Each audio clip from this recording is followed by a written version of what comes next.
Hi everybody, this is Prometheum5 coming at you today with another CollectionDX review.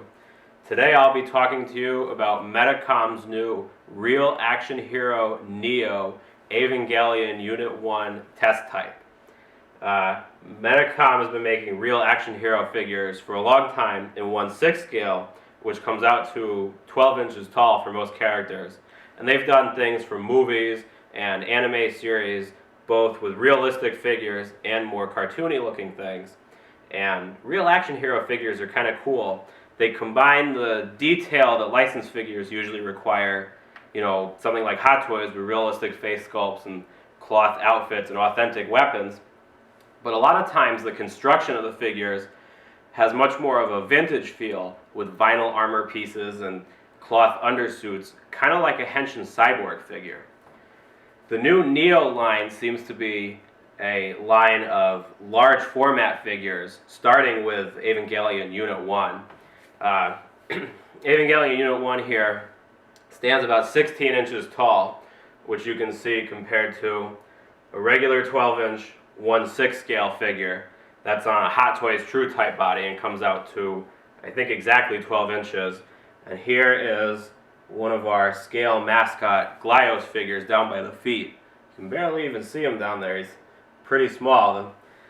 The Evangelion stands around 16 inches to the tip of the fins, a little bit shorter to the top of the head, but that's usual for Evangelion figures. So I'm going to take these guys out of the way, and we're going to talk a little bit about how this figure was made and what it can do, because it's pretty exciting. As a large format figure, Unit 1 has a lot of articulation because there's room for complicated joints and everything.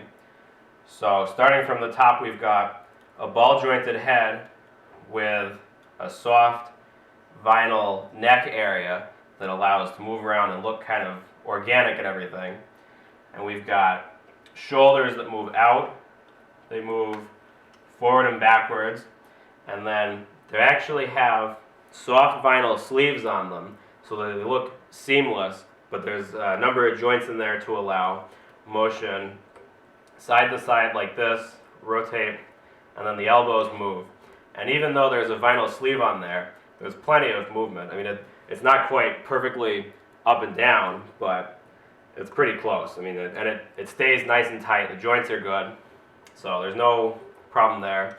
The only thing to watch out for will be a little bit of bunching where the elbow is. And if you leave it in poses, typically with other figures with seamless limbs and things, kind of top heavy here. Like I was saying, typically with other seamless figures, you have to watch out for tearing and just be mindful of the material that covers whatever the joints are. The material on the Evangelion here feels pretty good, but you still might want to just try a few times before you leave it in poses that are really tightly bent, just in case, something might happen down the line. I don't know too much about Medicom figures to know if they've had deterioration before, but I know some earlier Hot Toys releases have had issues with muscle bodies and things, so I don't know if it'll be a problem. I don't think there's any reason to panic, but it's just worth, being mindful of if that's something that concerns you when you see the pictures. Just know that the elbows do work, but, you just want to pay attention there. The torso has a ball-jointed spinal column in there that moves in a couple of places, so you can get some pretty wide motion out of that. I mean, kind of a ridiculous amount, which is good because Evangelions were pretty bendy in the show, and you can go forward and back and all over the place. And that's a lot of motion right there. The green armor piece actually just floats in the middle there, so it can kind of move all around, and that allows it to go wherever you need it to get out of the way for poses, and then kind of look in the right spot. And then moving down to the legs, everything on the main body has a black cloth undersuit underneath actual armor pieces.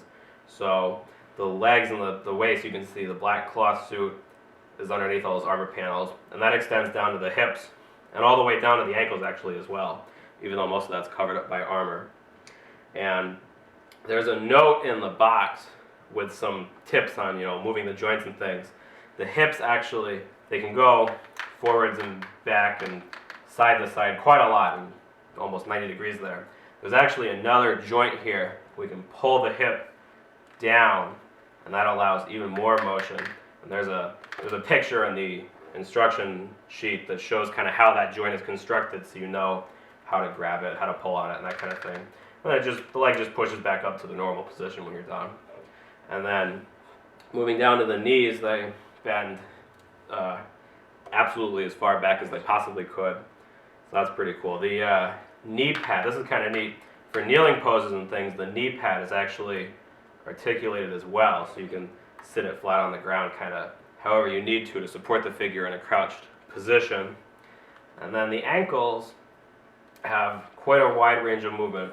They go front and back, and then they can turn, and they have a rocker in there too, so they can go side to side pretty well, and make sure the feet are flat on the ground in wide stances, which is good because everything's nicely made on this guy, but he is a little bit top heavy due to the feet and the, you know, all the shoulder armor and stuff. So you want to make sure he's got his feet nice and on the ground so that he's good and stable, because you don't want your brand new Evangelion falling off the table or the shelf. That would be bad.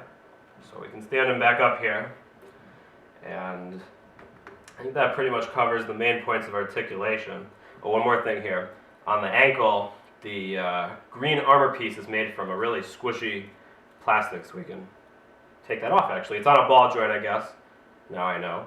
So you can take that off, and you can move that all around when you need to move the feet wherever they gotta go. And there is a really good toe joint, actually. I forgot to say that earlier. So when you're doing any kind of a running stance or anything, you can get that nice and on the ground there. So that's pretty cool. Everything about this figure just feels really nicely made. I mean, it's built like a big 1/6 scale figure with the suit and the armor pieces and everything, just taller and, you know, stretched out looking like an Evangelion. And it seems like they did a really nice job. You know, the paint is good. It's got the decals on the arms that a lot of figures don't have. It's got, you know, all sorts of stuff that moves to make sure that it is fun as a figure. So we'll take a break, and then we'll talk about we'll talk about all the accessories. I know last time in my Iron Manga review, people were upset that I skipped one or two things, so I'll cover everything this time.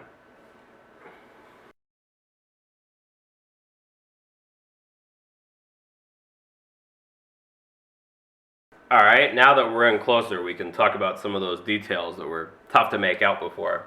And we can talk about the gimmicks on the figure and then move on to the accessories. So, like I said before, the head is on a double ball joint neck with a soft vinyl piece in here, so you can move it all around, and it looks kind of natural doing it. I mean, as natural as a giant bioorganic robot can look. But, I mean, it's a good look. Parts seem nice and durable. The mouth can open. There's a trick to this that they don't mention in the instructions that kind of had me going at first. You actually have to pull the jaw down, and then you can open it up. It's got a good range of motion once you get it going, but I sat there for a minute trying to figure out how the heck to get the head to work at first. But a lot of nice painted detail in there. You know, it's got the lines along the eyes and the stripes on the horn and stuff. The horn is made from a slightly springy material, but it is really thin. So if this guy takes a shelf dive and lands on the horn, you're going to be in trouble. So you're going to want to, like I said before, just make sure he's flat on his feet and not going to go anywhere, because that's not going to last. And if you do break it, I mean, it's pretty thin. You're not going to be able to glue that back together. So just something to be mindful of. You know, this is a high-end figure, so you expect kind of high-end detail. The shoulder armor is a pretty good solution. Seems like with Evangelion figures, it's kind of a challenge for companies to figure out how to do the shoulder armor with those big binders. You know, do they attach them to the top of the arm and then have them swivel like on the SOCs, or do they attach them somewhere else like the Revoltex? Or, you know, it's kind of, how do you balance the detail and the motion? And it seems like this is one of the best solutions so far.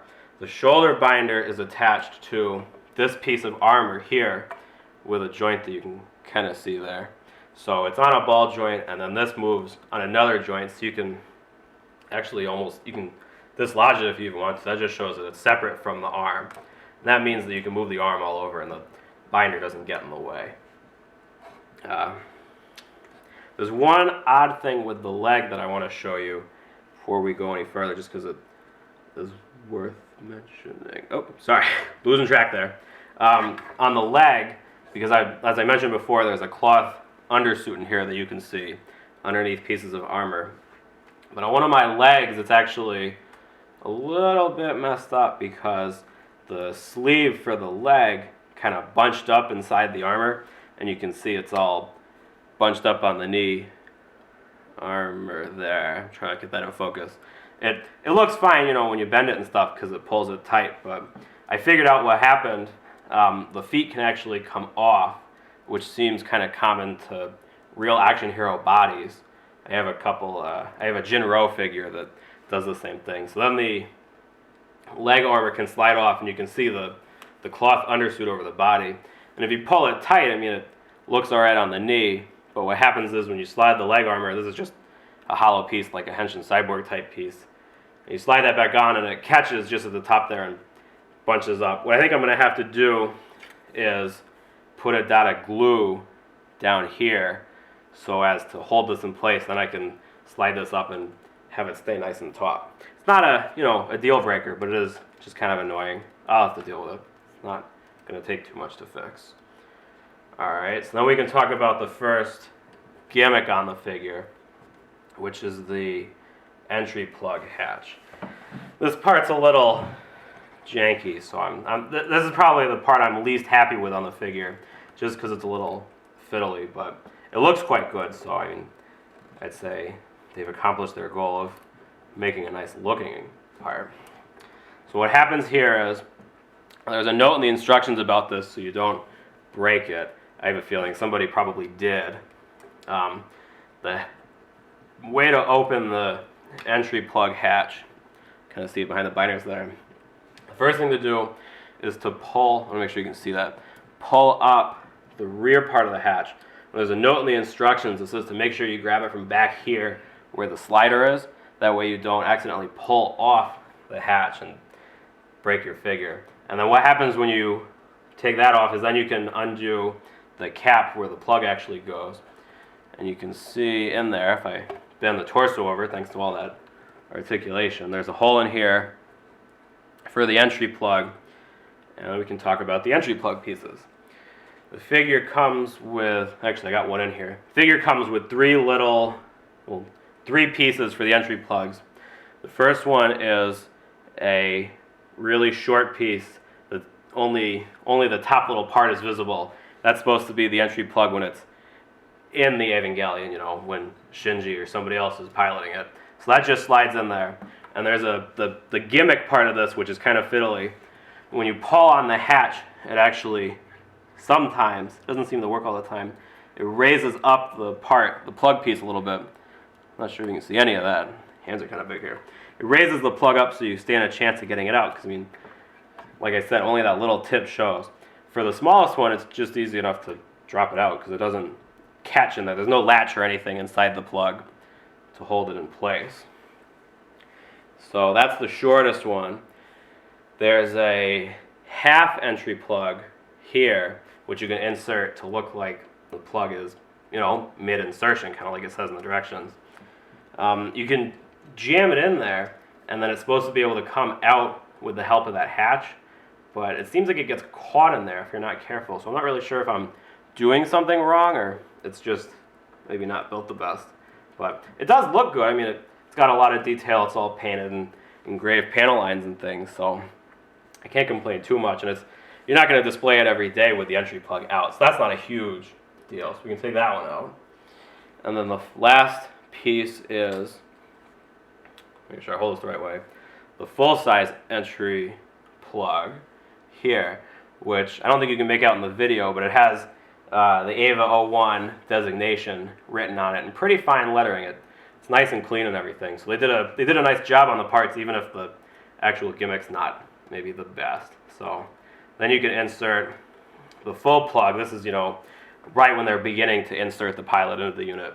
And then you can, you know, again, kind of mess around with this hatch here to pull it out. I mean, you don't need to pull it out for this one, but they look okay. And I mean, seems like most Evangelion figures come with some kind of entry plug gimmick. So I think the spring-loaded firing entry plugs on the Solo Chogokin, the original ones, was still cooler, but I know a lot of people didn't like that so much because they tended to lose the plugs. So I usually just throw the regular pilot one back in there and you gotta close the hatch from the top hatch first and kind of tuck it in there. And it all stays nice and secure. It doesn't, fall out or anything, so that's good. So that's the entry plug. The next thing we're going to talk about are all of the hands.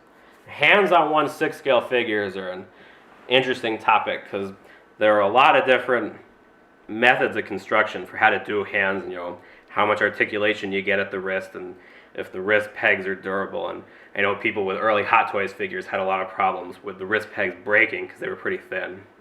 The pegs on here are actually pretty excellent. They did a nice job on this, so it's good and rugged. So the hands just come right out. There's a hole in there because there's a solid plastic arm for the forearm, and then the soft cover. Here you can kind of make out what's hard and what's soft. The fin is attached to the sleeve and is nice and hard. It's nice and straight, everything. So there's a hole in there for the wrist. Just stand him back there. And then every hand has a peg installed, which is good, so you don't have to keep track of hand pegs separate from the hands. So it's kind of like a Revoltech joint without the clicks, where it has a hinge in there, and then it can swivel, and it can swivel on the inside of the part too, since it's just a peg. And it's got a little bit of a split in the peg. I don't know if you can see it right there. Kind of like a Lego peg, so it has some tension to it. So that's cool. So it comes with kind of regular, relaxed hands, and those just come right out. Those are the ones that are on by default in the box. It's got a pair of fists that look pretty cool. So you can they plug right in nice and easy, but they don't fall out too easily. So it seems like they got a good balance between staying in there and being easy to remove. I know some figures, once you get the hands on, you can never change them, and then you end up breaking something, and that's no fun. So the fists look pretty good. Do kind of a boxing stance here. Everything, there's a ton of motion, so if you really fiddle with it, it's a really attractive figure. You can do quite a lot with it. It's kind of a boxing, put them up like that. So that's the fist there. Standard fist. They look good. Just have to play with the feet again. He is kind of top heavy, so just want to watch out. There are karate chopping hands, left and right. I'll spare you putting all the hands on and off just to save time here. But there are a lot of options. There's splayed hands, which are always important. They're good and dynamic Evangelion style, really splayed finger hands, so that's good. There is a hand for holding the progressive knife, which has kind of almost could serve as a thumbs up hand too. The knife just slides in there, and we'll get to that in a minute. There's a hand for the pallet rifle that I actually leave on the rifle because it's pretty hard to get on to the handle. What happens, the hands aren't really soft, so you have to kind of stretch them out to wrap them around there, and the pinky tends to get caught under the grip when you're twisting it in place, and I don't want to damage that, so I just leave the hand for the pallet rifle on there. It's only got one gun anyway, so it's not like you need the trigger hand for anything else. And then there's another kind of open hand that ends up going with the pallet rifle to stabilize it. And that looks pretty good. And I think that's it for hands. So let's talk about the accessories. I already mentioned the prog knife, so we'll start there. So putting the knife in is actually really easy. Here's the progressive knife. It's pretty big. It's as long as a Glyos figure is tall, so that's pretty cool. It's nice to have a nice big knife accessory with your big figure. The knife just slides right in to the hand. It's got a good grip, and it's actually kind of nice that the thumb is out of the way, so then you can just slide it in there. So we can stick that in, and the sleeves kind of wrap around the wrist here like a cuff, and it's just one more spot to watch, for creasing and things, but it also looks fantastic. So I'd say it's worth. I don't think they're going to break or anything, but just another thing to be mindful of. So we can stick two hands in here and kind of have them all super close quarters combat action. And the wrists have enough motion that you can get the knife straight out and get them going is all. Looking like an Evangelion there. I took a lot of photos for the text review that will look a lot better than these just quick throwing the figure together pictures. So I'll put a link to that in the show notes, and I'll talk about the really good photos there. This is just to give you an overview. It doesn't seem like anybody's talking about this figure yet, so I wanted to make sure there was some content out there to talk about this guy because he's pretty sweet. So now we can throw the rifle. It's kind of having trouble here. I can kind of show you. It's kind of tough sometimes to get the hands in just because you can slide the peg past the collar by accident and kind of just stick it into the sleeve where it won't stay. So you got to kind of look in there and see what you're doing. Once it's in, it's good though. I mean, it's not like it's fragile or anything. It's just got to pay attention to what you're doing. So I'll leave him there. And here's the other hand for the gun. This kind of works as a nice relaxed hand too, so you can always have the hand that's good for the gun on if you want. And then since the wrists are good, we can get into a pretty convincing, gun holding pose, shooting the pallet rifle. I have to confess, the pallet rifle is pretty much my favorite sci-fi gun ever. I don't know why. It's such a simple gun design, and it's hardly ever used in the show, but it looks just, I like the angles, I like the clean look, I like the rail on top. It's just a neat looking gun. And this is a great version of it. And thanks to all the posing, the articulation, you can get them into a really tight, aiming down the iron sights pose here. Just kind of, I mean, you can see I'm not, handling this guy with, gloves on or really gentle or anything. I just kind of mash the joints around. It's plenty durable. So you can get them looking right down the sights, and it looks great. It's a cool gun, cool figure to hold it. So that's the pallet rifle. We'll just leave that on for now when we talk about the next accessory, which is the umbilical cord on the back. So the umbilical port is this orange area. It's kind of dark here, but it's got a main plug hole and then 2 extra peg holes that go to, I got his feet all screwed up. So just get him standing there. Alright, so here's the umbilical cable. It's made of a solid rubber instead of anything with a wire in it, so you can't pose it all, dynamic and stuff and leave it there. But it is nice and durable. It feels good, and you can throw it all over the place. It's plenty long. And here is the umbilical end. It's got the 3 pegs in there to hook on it. The cable actually goes into the plug, so it's still soft up here. Good detail. Looks pretty cool. And that just sticks right in, like this. I can see what I'm doing. So that's in there. It's not super tight, but it's tight enough that you're not going to knock it free by accident. And it looks pretty good. It's nice and clean and very anime looking. The only thing it doesn't have that I was trying to find for detail on it, I don't remember if actually in the TV series, when they lose the umbilical cables, there's actually a pair of like retro thrusters in the end of the cable to keep it from getting damaged when it falls to the ground. I don't remember if that happens in the movie, and this is the Rebuild of Evangelion movie version. So if they didn't show that in the movie, they're probably not on the toy. So that all makes sense. So then you can pose him with the cable all, out and about, and like he's doing stuff all attached to home base. And then, so this is kind of the whole package.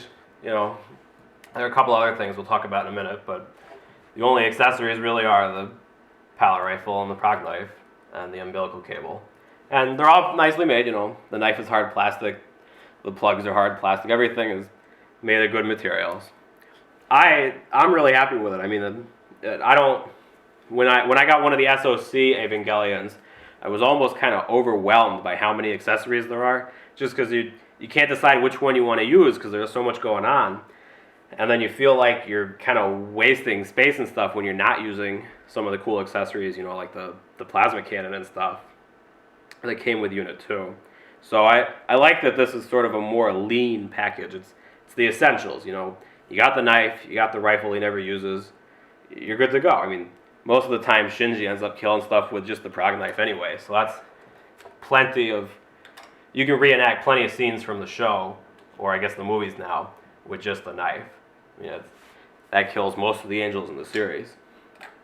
So we'll take another break and we'll talk about the last few accessories, which are larger, in just a second.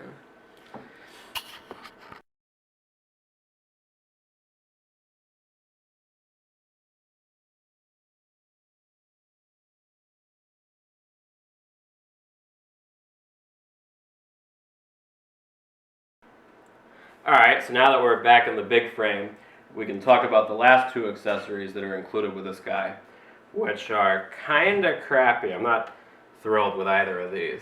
The first is a display base, which comes with a big clear plastic base that just instantaneously gets smudge marks on it because it's got a nice shiny surface.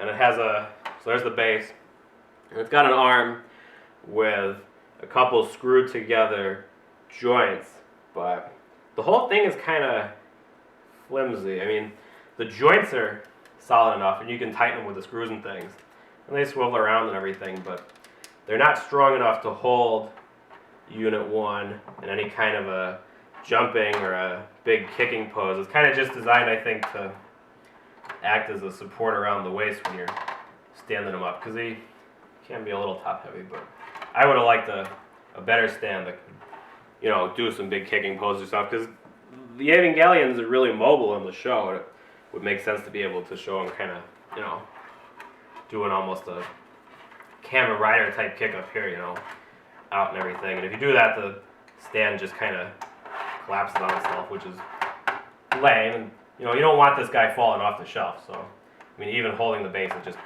kind of squashes. So that sucks, but we'll get over it. I mean, you're not going to display this huge figure doing a crazy flying leap kick all the time anyway. It's just a little too scary for me. So we can stand him back up here and talk about the last accessory, which, from what I understand, not everybody will get. Knock it off there. So there he is.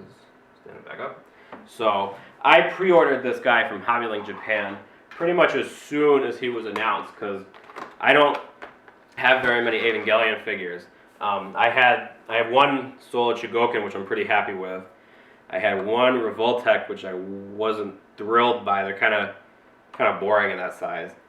And then I had the SOC spec version of Evangelion Unit 1. And that's an awesome figure if you're into all the gimmicks and things. I mean, that has the extra shoulder binders with the proc knife storage, and it has a zillion hands, and it has all the accessories like the swords from, I don't even remember where the swords are from. I think they're from a game or something. They're not in the show or anything. They're extra. And then it had, you know, the pistol and stuff that I think he used once. So it had a ton of stuff, and it had all the die-cast removable armor on the inner body. But I had the first original version of the Soul Spec Eva 1, which had the hip breakage issue. So that kind of turned me off to that line. I thought they were a little fat looking with all the armor and stuff too. They weren't my favorite rendition. I'm really happy with this one. It's based on the new movies where they've been slimmed down quite a bit. And I like how that looks, and they did a great job of capturing that. I know, like with the Robot Spirits line has done a good job of getting that too. The Robot Spirits line has those weird hips that I never quite got with the hinge and stuff there. This one, a lot cleaner looking. So what I was trying to get at was, I pre-ordered this guy right off the bat, and I guess the first production run of these guys comes with an extra accessory. That's all marked on the box, because the box actually is this huge freaking thing that comes, when you open that box up, and it says limited edition on the outside, you open that box up, and then inside is the normal version box, and an extra tray, which I've got here, straight out of the box. This is an extra big, huge vacuum form tray that has a pair of hands and a clear plastic AT field, which is kind of like a shield in Evangelion speak. And you can replicate a scene from early on in the show, or I guess the movie, where Unit 1 actually tears through an AT field with his bare hands. It's a pretty dramatic scene in the show. It's cool to be able to replicate it. The execution on this is not amazing, but it's just a pre-order bonus, so I can live with it. So the AT field itself is just a giant clear acetate sheet with some nice airbrushed, probably printed effects for the colors on the AT field. And then it has a die cut, kind of looks like a butterfly in the middle, where the two special hands go. So I'll stick this down here, and it's flimsy and everything. I mean, it's only going to stand like this, so it's not like it needs to, support anything. And you don't want it to be too heavy, because then it would tip the figure over. So the other two parts are two hands that come in their own little bags here. These are like gnarly gripping hands to tear apart the AT field. Trying to put this all together is kind of a headache. I'm not sure I'm going to be able to actually pull it off on camera. I had to really sit down and fiddle with these guys to get them on. The hands fit, I'll show you what's going to happen before we do it. The hands fit in here like this, and you kind of have to twist them to get them in on the side there, and then they don't really lock in place, but they fit the die cut pretty well. And so it looks like, if you put the two on, it looks like they're tearing apart the AT field from that hole in the center.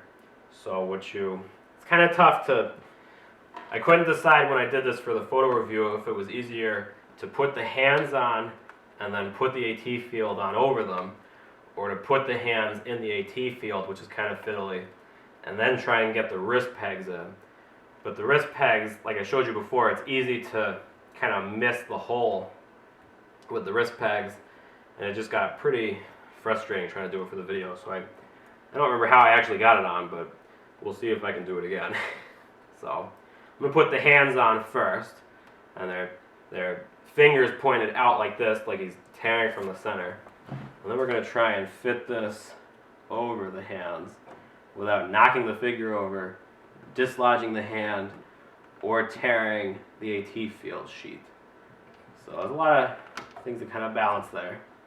And I'm going to be a little rough with it just because I don't really care. This is the kind of thing, you're going to display once and say, oh, that was a cool pre-order bonus. I'm glad I got in early on this figure I really like. Then you're going to put it back in the box because it's not that exciting. But I guess I actually did get it. So then you got to kind of play with the legs to get them standing with this thing on. It's not too heavy, but it still throws off the balance. And then the thing I have the biggest trouble with is trying to get it to look square on there. You get it pretty close. Alright, so I guess that's the AT field on. And it's a cool effect part. It does look like it does in the show. It's just, once you got it on there, you're kind of like, now what? It makes sense for a pre-order bonus because it's pretty unessential to the experience, but it is a cool little bonus to try once. So you barely even see it there, it's so thin. So that's the AT field. Now we can take it off. Kind of all it's good for. And then it does kind of get caught on the fingers, which you want to watch out for because the acetate's not super strong. You will tear it by accident if you're not careful. You don't want to do that. Nobody likes a torn AT field. So we can take these off here. Throw back on some normal hands, like the prog knife. Always got to have the prog knife. And we'll throw one of these guys on there. So the combination of the rubber suit and the cloth undersuit and all the armor pieces make this guy really stupendously poseable. It's a really fun figure to mess around with. You can do all sorts of crazy stuff with it. I would say you could do basically anything he does in the show. And he does quite a lot, so that means something. And you can do the Iron Man movie poster pose, which is kind of a standard for measuring action figure articulation. And the nice thing with I talked about before how the knee pads are articulated, so you can get them level with the ground if you're going to do any kind of kneeling or crouching pose. And the toes are good enough that you can get them pretty much parallel with the knee pad too, so you can get them nice and tight on the ground there. And he's stable, and you can get both feet level on the ground. The neck moves enough that you can get the head in a good spot, and the torso bends over enough that you can do the Iron Man deal. And I think that's the biggest thing that most figures struggle with is the torso articulation, just because, Iron Man's got a lot of armor on there, so he's pretty bulky, and most robot figures are bulky, but he's, got the spine and everything, so he just bends right into place. And you can, it's plenty stable once you kind of learn how the weight is distributed. So you can do all sorts of cool stuff with it, and everything moves. And get him like that, like he's charging with the knife. One of the cool photos I was pretty happy with in the review is of Unit 1 doing the runner's stance from the one where they have to catch the angel coming out of space before it hits the ground like a bomb. And that's a tough pose for, I'm trying to think of any other figure that can do that. I think maybe the Revoltech can do a pretty close job. This guy does it, perfectly. So there's photos of all that in the text review, which I'll link to in the comments. I'm thrilled with this guy. I was kind of skeptical at first, just because, it's another $200 Evangelion toy. And there have been so many Evangelion figures, since the dawn of time, basically. It's kind of tough to tell them apart anymore. But I think this one really does differentiate itself. I mean, it doesn't have the gimmicks or the removable armor of something like the Soul Spec, and it's not a affordable posable figure like the Robot Spirits line. But I think this is the best just pure posable action figure experience you're gonna get out of Evangelion. I mean, it's got like I said, it's got just enough weapons to do the most important things from the movie. It doesn't have the lance or anything. That'd be kind of cool. I'm sure there'll be another figure on the line that does include that. I'm sure they'll do a version with, the severed, repaired arm from the Berserk 400% sync version. I mean, there'll be more coming. But like I was trying to say, it comes with just enough accessories to be fun, and just the, handling the figure and posing it feels fantastic. I mean, the construction is great. The figure looks just beautiful. The purple armor has a soft airbrush shading to it. The green parts are super bright and sharp, and the orange on the neck stands out. I haven't found any flaws with the paint, and I've been kind of giving this thing a workover since it came yesterday. I mean, I rushed to get it reviewed, but I also took some time to really appreciate what I'd gotten, because I was expecting this to be awesome, but I wasn't 100% sure, because I don't have a lot of experience with Medicom figures, but I'm blown away. I mean, it just, if all you want is a really posable Evangelion figure that looks exactly like it does in the show, in the movies, in the manga even, if you read the manga, this is the one to get.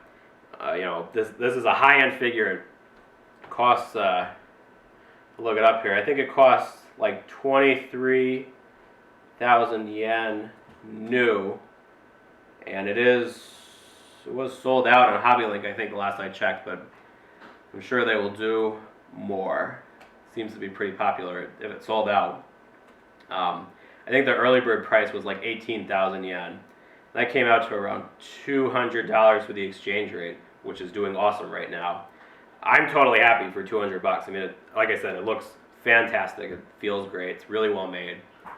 I mean, even for $250, like the retail price, it's definitely worth it. It's big. It has a lot of presence on the shelf. It does, any pose you want. It's not gonna break easily. Like I said, the only thing to watch out for, just, don't knock the horn into anything. That kind of goes without saying with Unit 1 figures. So, I'm not sure where you can actually pick this up from now. I think it is sold out. But Unit 2 is still available for pre-order from some places, and that'll ship in, I think, June, hopefully. This one was supposed to ship earlier in the year and got delayed, so Unit 2 will probably be delayed too, just to, make them, or however Medicom works. If you like what you see here, I mean, Unit 2 is, more of the same with different accessories and some different details, so it'll be just as nicely made. Maybe there'll even be some improvements I haven't thought of. Like I said, I mean, I'm thrilled with it. It looks great. It's a lot of fun. It's exactly the Evangelion figure I would want. It doesn't have, the shoulder binder weapons or anything, or the prog knife storage. But that's okay. I mean, that's not what I'm looking for. I just want it to look like the show, move like the show, and, be a good feeling toy. And this is it. This is a great figure. keep an eye out for them. If you like what you see, definitely don't hesitate to pick one up.